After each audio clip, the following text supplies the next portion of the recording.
Барлықтарыңызға сәлем, сіздермен бүгін дамумет. Бүгінгі сабақта біз биохимия пәні бойынша гликолиз процесін талдайтын боламыз. Гликолиз бұл глюкозаның тотығуынан энергия беретін процесс болып табылады. Глюкоза, яғни бір молекула глюкоза ыдыраған кезде 2 молекула пируват, 2 молекула АТФ, 2 молекула NADH түзілетін процесс болып табылады.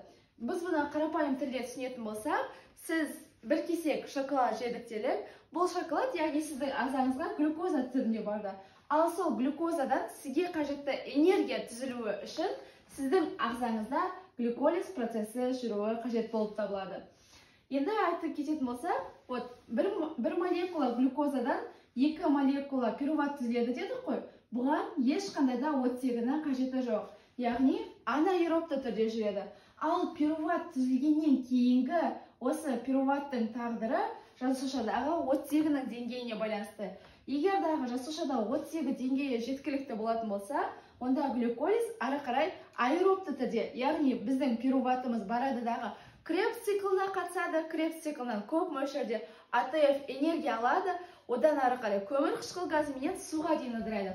Ал егер дағы біздің жасушамызда оттегінің деңгейі аз болатын болса, онда пируваттың тағдыры ары қарай лактатқа айналады. Енді бұл жерде біз басына келейік, сіз шоколад жедік деліңіз, сіздің қаныңызда глюкоза деңгейі көтерілді. Қандағы глюкоза деңгейі көтерілген кезде ұйқы безде инсулиннің түзілуі көбейе бастайды. Ал сіз шоколад жегеннен кейін 5-6 сағат өткеннен кейін қандағы глюкоза деңгейі төмендейді, ал ұйқы безінде инсулиннің орнына глюкагон түзіле бастайтын болады. Сіз шоколадты жегеннен кейін сіздің ағзаңыздағы, мысалға, шоколад асқазанға түсті, асқазаннан ішекке, ішектен қанға өтті. Енді қаннан жасушаға өтуі үшін глюкоза бізге тасымалданушылар арқылы, яғни глют1, глют2, глют3 қажет етеді. Глют1, 2, 3, 4. Жалпы глюкоза ол бізде 6 атом көміртектен тұратындықтан, ал жасушаның мембранасы 2 қабатты липидтен тұратындықтан, глюкоза өз бетіменен мембранадан цитоплазмаға өте алмайды.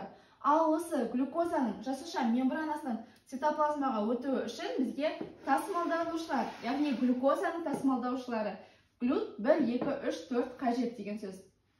Ал гликолиз процесі именно жасушаның цитоплазмасында өтеді. Бұл глют1, 2, 3, 4 өзінің орналасқан жеріне, глюкозаға деген сәйкестілігіне байланысты, және дағы инсулинге тәуелділігіне байланысты жаратылады. Бізде глют1, 2, 3 инсулинге тәуелсіз тасымалдаушылар болып табылады. Ал глют4 қана инсулинге тәуелді тасымалдаушы болып табылады. Енді бұлардың әрқайсысын тоқталатын болса, глют1 ол бізде эритроциттерде және дағы гематоэнцефальдық барьерде кездеседі. Глют1 менен глют3-тің ерекшелігі олардың инсулинға, глюкозаға деген сәйкестіліктері өте жоғары болып келеді. Яғни сырасты глюкоза дейді ғой, бұл глют1 менен глют3-те өте жоғары. Бұл дегеніміз қанда глюкоза деңгейі төмен концентрацияда болса да, қанда глюкоза деңгейі жоғары концентрацияда болса дағы, осы тасымалдаушы барады дағы глюкозаны өзімен байланыстырып, мембранадан жасушаның цитозойына өткізе алады деген сөз. Ал глют2-нің глюкозаға деген сәйкестілігі өте төмен болып келеді. Глют2 бізде бауырда және дағы ұйқы безінің бета жасушаларында кездеседі. Глют4-тің ерекшелігі бұл инсулинге тәуелді тасымалдаушы болып табылады. Глют4 бізде май жасушаларында және дағы қамқа бұлшық еттерде кездеседі. Осылайша біздің глюкоза өзінің тасымалдаушысымен байланысып, жасуша мембранасының фосфолипидтік қабатынан өтіп, жасушаның цитоплазмасына жетеді. Жаңа айтып өткеніміздей, гликолиз процесі именно жасушаның цитоплазмасында жүреді. Жалпы гликолиз процесі бір глюкозадан 2 молекула пируваттың түзілуімен аяқталатын болса, бұл жасушаның цитоплазмасында бір-біріне тізбекті түрде жалғасатын каскадты 10 реакциядан тұрады. Қазір именно цитоплазманың ішінде жүретін, яғни глюкозадан бастап пируват түзілгенге дейінгі реакцияларға жеке тоқталатын боламыз. Глюколиз жаңа ғана айтып өткенде жасушаның цитоплазмасында жүреді дедік, жалпы бұны біз екі этапқа бөліп қарастыруға болады. Бірінші этапта біз дайындық этапы деп атаймыз. Бұл бірінші этапта біз екі АТФ энергиясын жұмсаймыз. Ал екінші этапта керісінше АТФ энергиясын өзімізге пайда ретінде табамыз десек болады. Бізде глюкоза жаңағы жасуша мембранасына фосфолипидті қабаттан тасымалдаушы арқылы өтті, сөйтіп жасушаның цитоплазмасына енді. Енді бұл глюкоза жасушаның ішіне енгеніменен жасушаның сыртына өте оңай шығып кете алады. Сол себепті біз глюкозаны ұстап тұру үшін біз оған ловушка жасауымыз қажетпіз. Бұны біз қалай жүзеге асырамыз? Бұны біз ферменттер, яғни гексокиназа, глюкокиназа арқылы жүзеге асырамыз. Бұл ферменттер бізде АТФ-тан бір фосфорды алады дағы глюкозаның 6-шы көміртек атомына барып бекітеді. Сол кезде барып глюкоза 6 фосфат түзіледі. Жалпы бізде мүшеге байланысты гексокиназа немесе глюкокиназа болуы мүмкін. Глюкокиназа ол бізде бауырда болады. Бұл екі ферменттің бір-бірінен айырмашылықтары мүшеге байланысты болса, екіншіден глюкозаға деген сәйкестіліктері, яғни сродство к глюкозу дейді орысша аударғанда. Соған байланысты болып келеді. Гексокиназаның глюкозаға деген сәйкестілігі өте жоғары. Яғни қанда глюкоза төмен деңгейде болсын, қанда глюкозаның концентрациясы жоғары деңгейде болсын, гексокиназа ферменті глюкозаны өткізе алады. Глюкозаны байланыстыра алады. Ал глюкокиназа болса, оның глюкозаға деген сәйкестілігі төмен, бұл яғни төмен концентрацияда болса, байланыстыра алмайды глюкозаны. Келесі бізде глюкоза 6 фосфат түзілді. Мына жерде қосып кететін нәрсе, бірінші реакциямыз бізде қайтымсыз, яғни глюкоза 6 фосфаттан глюкозаға айнала алмайды. Біз уже глюкозаны ловушка құрып, уже фосфорлап, жасушадан шықпайтындай қылып сақтап қалдық десек те болады. Яғни глюкоза өзінің құрылымын өзгертті. Енді глюкоза 6 фосфат бізде фруктоза 6 фосфатқа айналады. Яғни бұл кезде уже изомерлену процесі жүреді. Изомерлену дегеніміз, яғни оның құрылымы өзгереді. Яғни фосфат күйінде қалды, тек қана аты өзгеріп тұр. Одан кейін фруктоза 6 фосфатта бізде ары қарай тағы да бір АТФ энергиясын жұмсау арқылы фосфофруктокиназа, яғни киназа дегеніміз уже түсіне берем, что тағы бір фосфорды қосып алуымыз қажет екендігін. Сөйтіп, фруктоза 6 фосфаттан бізде фруктоза 1,6 бифосфат түзілді. Енді бұны құрылымдық, яғни кеңістіктегі структуралық түрде қарайтын болсақ та, біз бұны екіге бөле аламыз. Яғни фруктоза 1,6 бифосфат бізде ары қарай триоза фосфат изомераза ферментінің көмегіменен диоксиацетон фосфатқа және дағы глицеральдегид фосфатқа айналады.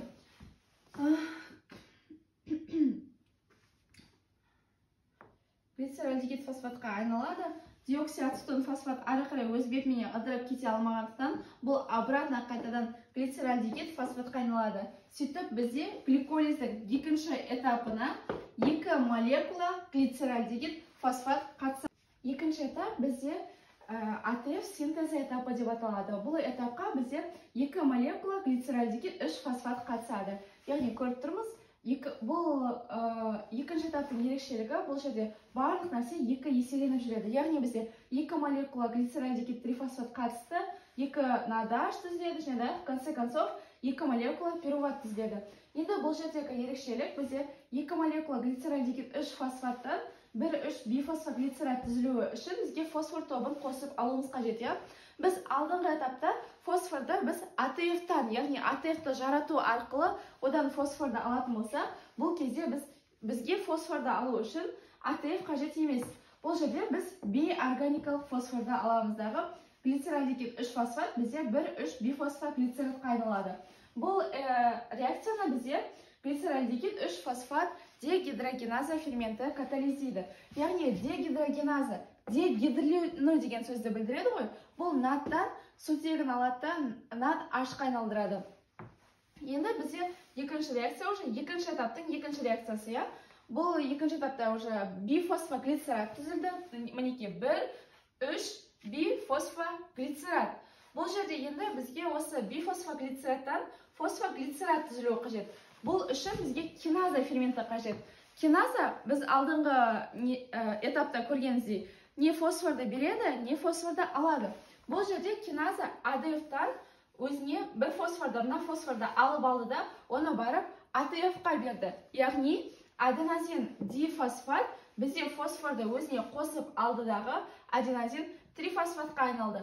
Біздің бифосфоглицератымыз, яғни баратта 3 фосфоглицератқа айналды. Көріп тұрғанымыздай. Бифосфоглицерат 3 фосфоглицератқа айналды. Келесі енді баратта фосфоглицерат мутаза ферменті 3 фосфоглицератты 2 фосфоглицератқа айналды. Яғни 3-ші көміртек атомында тұрған фосфор осы мутаза ферментінің әсерінен өзінің құрылымдық орнын өзгертті да барып 2 фосфоглицератқа айналды. Енді бұл жерден келесі энолаза ферментінің көмегіменен осы 2 фосфоглицераттан суды бөліп жіберіп, бізде фосфоенол пируват түзіледі. Енді келесі осы фосфоенол пируваттан пируват түзілуі үшін бізге пируват киназа ферменті қажет. Киназа ферменті қайтадан өзінің жаңағы айтып өткеніміздей не фосфорды береді, не фосфорды тартып алады. Бұл жерде бізде аденозин дифосфаттан, яғни осы фосфоенол пируваттан барады дағы бір фосфорды өзіне тартып алады дағы, оны барып аденозин трифосфатқа берді, сөйтіп фосфоенол пируватқа айналдырды. Осымен бізде гликолиздің, яғни анаэробты гликолиз 2 молекула пируватты түзілуіменен аяқталады. Бізде 2 молекула глицеральдегі трифосфат қатысты, 2 молекула пируват түзілді. Бұл жерде де барлығы 2 еселеніп жүретінін ұмытпайық. Мына жерде 2 АТФ энергиясы түзілді, мына жерде 2 АТФ энергиясы түзілді. Бізде бірінші этапта 2 АТФ-ті жұмсадық, в конце концов біз 4 АТФ-ті пайда қылып алдық. Және дағы 2 NADH-ті өзімізге пайда қылып алдық, 2 пируватты пайда қылып алдық. Енді пируваттың ары қарайғы тағдыры жасушадағы оттегіне байланысты деп айтқан болатынмын. Егер дағы жасушада оттегі деңгейі жеткілікті болатын болса, онда пируват бізде аэробты гликолиз жолымен жүреді. Бұл дегеніміз пируват ацетилкоэнзим аға айналып, ары қарай одан Кребс циклы басталады деген сөз. Ал егер дағы біздің жасушамызда оттегі деңгейі аз мөлшерде, жеткіліксіз мөлшерде болатын болса, пируват лактат дегидрогеназа ферментінің көмегімен лактатқа айналады. Яғни, уже оттегі жеткіліксіз болса, анаэробты гликолиз жүретінін көреміз. Жалпы гликолиз процесінің нәтижесінде бізде жаңа 2 молекула пируват, 2 молекула АТФ, 2 молекула NADH түзілді ғой ең соңында. Осы 2 молекула NADH анаэробты гликолиз кезінде өзінің 2 сутек иондарын беріп жібереді дағы NADH-қа айналады. Анаэробты гликолизді бізде адам ағзасындағы өте маңызды маркер болып табылатын лактат дегидрогеназа ферменті катализдейді. Яғни біз көріп тұрғанымызда пируват аэробты гликолиз арқылы кетуі мүмкін, немесе анаэробты гликолиздің жолменен кетуі мүмкін. Бұл жерде айтып кететін нәрсе, лактат дегидрогеназа ферменті адам ағзасындағы өте маңызды диагностикалық маркер болып табылады. Егер дағы сіз мысалға биохимиялық анализде лактат дегидрогеназа ферментінің жоғарылағанын көрсеңіз, сіз уже биохимиялық тұрғыдан ойлана бастайсыз. Так, лактат дегидрогеназа жоғарылады.